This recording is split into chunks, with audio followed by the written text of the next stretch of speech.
ജിസേലിന്റെ കൈ കീറി സ്റ്റിച്ച്, അതെ സ്റ്റിച്ച് ഇട്ടിരിക്കുകയാണ്. അത്രമേലായി കാര്യങ്ങൾ.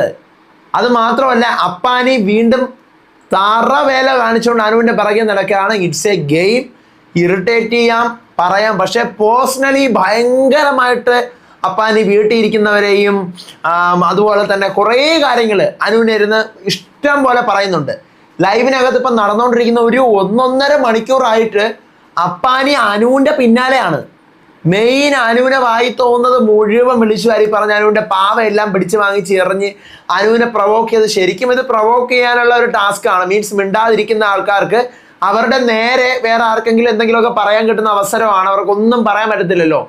പക്ഷേ ഇത് പറയാം, പ്രൊവോക്ക് ചെയ്യാം. പക്ഷേ ഇത് കുറച്ചും കൂടി കടന്ന ലെവലിലോട്ട് പോകുന്നു.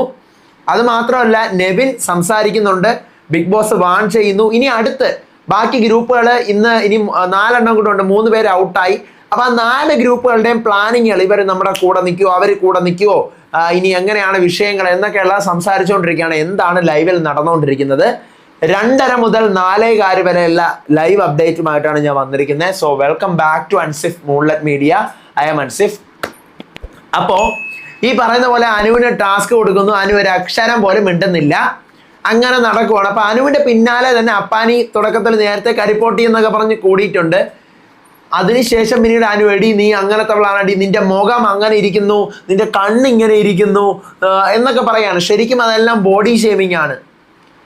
പലരും അത് തമാശയ്ക്ക് നിസ്സാരമായിട്ട് അപ്പാനി പറയുന്ന ലെവൽ കേൾക്കുമ്പോൾ മനസ്സിലാവും അത് തമാശയാണോ അതോ അത് സീരിയസ് ആണോ എന്നൊക്കെയുള്ള കാര്യം. ഭയങ്കരമായിട്ട് ബോഡി ഷേമിംഗ് ചെയ്യാണ്. നിന്റെ മത്തങ്ങ കണ്ണ്, നിന്റെ വവ്വാല് ചപ്പിയ കണക്കത്തുണ്ടായ ഒരു ചെവി, അങ്ങനെയൊക്കെയാണ് അപ്പാനി സംസാരിക്കുന്നത്. പിറകെ നടന്ന് അനുവിൻ്റെ പിറകെ നടന്നെടി, നീ അങ്ങനെ ആവാൻ പോകുന്നേ ഉള്ളുവടി, നീ ഇങ്ങനെ ആവാൻ പോകുന്നേ ഉള്ളുവടി, നീ നീ ഏതോ ഒരാളുടെ കാര്യം പറഞ്ഞത്, നീ അയാളെ ഇങ്ങനെ ചെയ്തില്ലേ, ഇയാളെ ഇങ്ങനെ ചെയ്തില്ലേ, നീ പിന്നെ പുറത്ത് വെച്ച് കുറേ ഉണ്ടാക്കിയെന്നും പറഞ്ഞുകൊണ്ട് ഇവിടെ വന്ന് നീ എവിടെയാണ് ഈ വീട് വെച്ചിരിക്കുന്നേ, നീ നിന്റെ നാട്ടുകാർ നിന്നെ എന്താ ചെയ്യാൻ പോകുന്നത്, നീ അവിടെയൊക്കെ പോയി തിരക്കി നോക്കടി എന്നൊക്കെ പറയുന്നുണ്ട്. പുറത്തെ കാര്യമൊക്കെ വെച്ച് റിലേറ്റ് ചെയ്താണ് ആ സംസാരിക്കുന്നത്. നീ പുറത്ത് എന്തോ ഒരു കാര്യം നീ പറഞ്ഞല്ലോ, ആ കാര്യമൊക്കെ നീ ഫോളോ അപ്പ് ചെയ്യുന്നുണ്ടോ, നീ നീ വിചാരിച്ച് വെച്ചിരിക്കുന്നേ, നീ ആരുടെയൊക്കെ ജീവിതങ്ങൾ നീ ഇതുപോലെ കളഞ്ഞിട്ടുണ്ട്, അതുപോലത്തെ സംസാരം, അതേപോലത്തെ സംസാരമാണ് ഈ പറയുന്ന അപ്പാനി അനുമോളടുത്ത് പറഞ്ഞുകൊണ്ടിരിക്കുന്നത്. ഇത് കുറേ നേരം നിർത്തുന്നില്ല. തോന്നിയവാസി, അതുപോലെ വൃത്തികെട്ടവളെ, പിന്നെ അതുപോലെ തന്നെ എന്തെല്ലാം പറഞ്ഞെന്നുള്ളതിന് ഒരു ലിമിറ്റും ഇല്ല. അന്തമാതിരി അളവിന് പറഞ്ഞുകൊണ്ടിരിക്കുകയാണ്. സത്യം പറഞ്ഞു കഴിഞ്ഞാൽ സ്വയം നാറിപ്പുഴുത്തഴുവി നടക്കുന്ന വെറും ലോക്കലാണ് അപ്പാനി. ആ സാധനമാണ് ഇപ്പം അതിനകത്ത് കാണാൻ പറ്റിയത്. കാരണം അപ്പാനി റിയലാണ് കേട്ടോ, റിയലാണ്, അതെനിക്ക് മനസ്സിലായി. കാരണം റിയൽ അല്ലാത്തൊരു പേഴ്സൺ ഇങ്ങനെ ചെയ്യാൻ പറ്റില്ല. അത് കേൾക്കുമ്പോൾ നിങ്ങൾക്ക് തോന്നും അനുമോളുടെ സ്റ്റാൻഡ് പിടിക്കുന്നതാണെന്നല്ല, അപ്പാനി അതിനകത്ത് റിയൽ തന്നെയാണ്. ഞാനിങ്ങനെ ആലോചിക്കുകയാണ്, ഇതിനേക്കാളും അപ്പാനി 4 തെറി വിളിക്കാത്തെന്താ?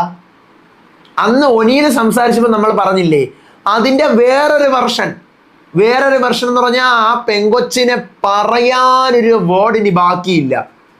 അത്രയ്ക്കും ആ അപ്പാനിരുന്ന് അപമാനിക്കുന്നുണ്ട്. പക്ഷെ പിടിച്ച് ആ കൊച്ച് എവിടെയെല്ലാം പോകുന്നോ പിറകെ പോയിരിക്കടെ. പ്രൊവോക്ക് ചെയ്യാം.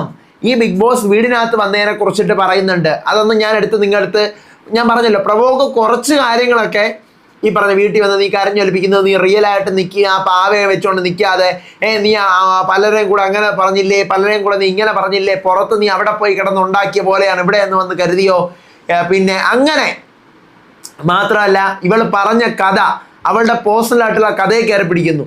അതിനിടയിൽ കൂടി ഇതൊന്നും കേട്ട് സഹിക്കാൻ വയ്യാതെ എല്ലാവരും പറയുന്നുണ്ട് അപ്പാനി നിർത്തും. അപ്പാനി കേൾക്കുന്നില്ല. പിന്നീട് എന്താ പറയുക, ഈ പറഞ്ഞ പോലെ അനീഷ് വന്നതിൻ്റെ ഇടയ്ക്ക് ഇടപെടുന്നു. അപ്പം അനീഷിൻ്റെ അടുത്ത് പറഞ്ഞാടാ നീ പോടാ കൊപ്ര കച്ചവടക്കാരാ. ഇവന് നാണമില്ലേ അപ്പാനിക്ക്? അതാണ് ഞാൻ ആലോചിക്കുന്നത്. ഇപ്പം അനുവിനെ പറഞ്ഞുകൊണ്ടതല്ല, അനീഷിനായാലും നിനക്ക് നാണമുണ്ടോ അപ്പാനി? കാരണം ഒരാളുടെ ജോലിയെയും ഒരാളുടെ ഒരാളുടെ ജോലി, അയാൾ ചെയ്തു വന്ന കാര്യങ്ങൾ, എന്ത് സ്ട്രഗിൾ ചെയ്ത് അവർ വന്ന കാര്യമാണ് പറയുന്നത്. ഇങ്ങനെയാണോ താങ്കൾ ഒരാളെ പ്രൊവോക്ക് ചെയ്യുന്നത്? ഇതാണോടോ പ്രൊവോക്കേഷൻ? താങ്കൾ ജീവിച്ചു വന്ന സാഹചര്യമൊക്കെ ബിഗ് ബോസ് വീട്ടിൽ നിന്ന് പറഞ്ഞിട്ടുള്ള ആളല്ലേ താങ്കൾ? അപ്പോൾ ഇതുപോലെ നിങ്ങളടുത്ത് നീ അങ്ങനെയല്ലടാ ചെയ്തത്. അപ്പാനിയുടെ ലൈഫിൽ വേണമെങ്കിൽ അതിനകത്ത് അപ്പാനി പറയുന്ന വർത്തമാനത്തിന് അപ്പാനിയുടെ ലൈഫ് സ്റ്റോറി വെച്ച് തിരിച്ച് പറയാൻ അവിടെ അറിയാവുന്ന ആൾക്ക്. അപ്പാനി പറഞ്ഞ കുറേ സാധനങ്ങളുണ്ട്. അപ്പാനി ജനിച്ചു, അപ്പാനിയെ ചോറ് കൊടുക്കാൻ കൊണ്ടുപോയപ്പോഴത്തേക്കും അച്ഛൻ വീണു, അന്നത്തോടുകൂടി ഇതൊക്കെ വെച്ച് ആരെങ്കിലും തിരിച്ച് പറഞ്ഞ അപ്പാനി താങ്ങുമോ? ഞാൻ അതാണ് ചോദിക്കുന്നത്. ഞാൻ ഒരു എക്സാമ്പിൾ പറയാം, അങ്ങനെ ആരും പറയാതിരിക്കട്ടെ. നിന്റെ ചോറ് കൊടുക്കാൻ കൊണ്ട് പോയപ്പോഴത്തേക്കും നിന്റെ അച്ഛൻ വീണില്ലേ? അപ്പൊ നീ അങ്ങനെയല്ല. ചിലർ ഈ പറയുന്ന കേൾക്കാലോ, എന്താ പറയാ, അമ്മ മരിച്ചു പോയിട്ട് ഇപ്പൊ കുഞ്ഞുങ്ങൾ ജനിക്കുമ്പോഴത്തേക്ക് അവരുടെ അമ്മമാര് മരിച്ചു പോകാറുണ്ട് അല്ലേ പണ്ടൊക്കെ. അപ്പൊ അമ്മയെ കൊന്നിട്ട് വന്ന കുഞ്ഞെന്നൊക്കെ പറഞ്ഞ് നമ്മൾ സിനിമയിലൊക്കെ കാണാറില്ലേ? അതുപോലെയൊക്കെ ഈ വീട്ടുകാർ തിരിച്ച് പറയും. അവസാനം കേട്ട് കേട്ട് കേട്ട് അവരെ തിരിച്ച്, അത് താങ്ങാൻ പറ്റൂല. അത് ഭയങ്കര വലിയ തെറ്റുമാണ്. അങ്ങനെ പറയുവാണെങ്കിൽ അത് ഭയങ്കര വലിയ തെറ്റുമാണ്. അത് അപ്പാനി സഹിക്കില്ല. ഈ അനുവിനെയൊക്കെ ഈ പറയുന്ന പോലെ വീട്ടിലുള്ളവരെയും അവരുടെ കച്ചവടത്തെയും കരിപ്പോട്ടി കട്ടൗണ്ട് വന്നാണ് കച്ചവടം ചെയ്തതെന്ന്. ഇയാൾക്ക് എന്തിൻ്റെ പ്രശ്നം? എനിക്ക് അറിയില്ല. ഒരാടെ ജോലിയൊക്കെ അപമാനിച്ച് ഭയങ്കര അപമാനം. എനിക്ക് കുറേ കമൻറ്റുകൾ വരുന്നുണ്ട്. ആ റിവ്യൂവർ ഇവരെ മാത്രം നല്ലത് പറയുന്നു, ഈ റിവ്യൂവർ അവരെ മാത്രം നല്ലത് പറയുന്നു. സത്യം പറയല്ല, ടു ബി ഓണസ്റ്റ്, ഞാൻ ആരുടെയും റിവ്യൂ എൻ്റെ ചാനൽ സത്യം ഞാൻ ഈ സീസണിൽ കണ്ടിട്ടേ ഇല്ല.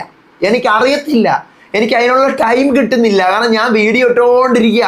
എനിക്ക് എവിടെയാ മക്കളെ സീരിയസ് ആണ് ഞാൻ പറയേണ്ടത്. ചാനൽ സത്യമായിട്ട് ഞാൻ ആരുടെയും റിവ്യൂ ഞാൻ കണ്ടിട്ടില്ല. ഒരു ബിഗ് ബോസിനെ ബേസ് ചെയ്ത ഒരു വീഡിയോയും ഞാൻ കണ്ടിട്ടില്ല.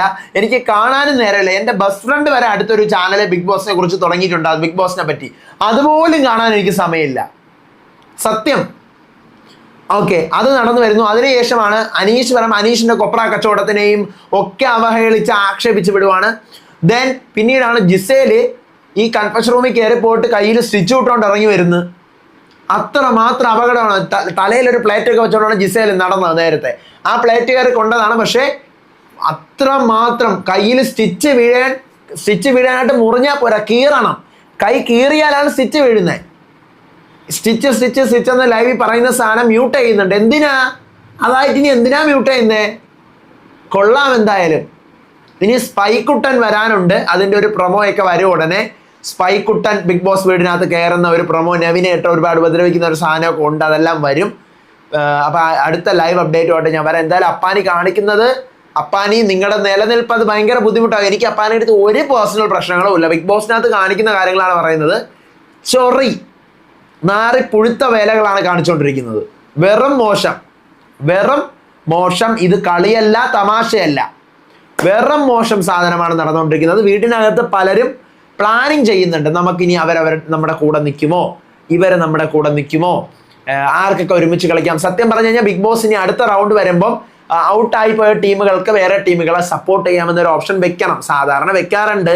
നമുക്ക് നോക്കാം. ഇതുപോലത്തെ ടാസ്കുകളൊക്കെ വെക്കാനാണ് പതിവ്. അത് വെക്കുമോ ഇല്ലയോ എന്നുള്ളത് കണ്ടറിയാം. അടുത്ത ലൈവ് അപ്ഡേറ്റുമായിട്ട് വരുന്നവരെ ഏവർക്കും ബൈ.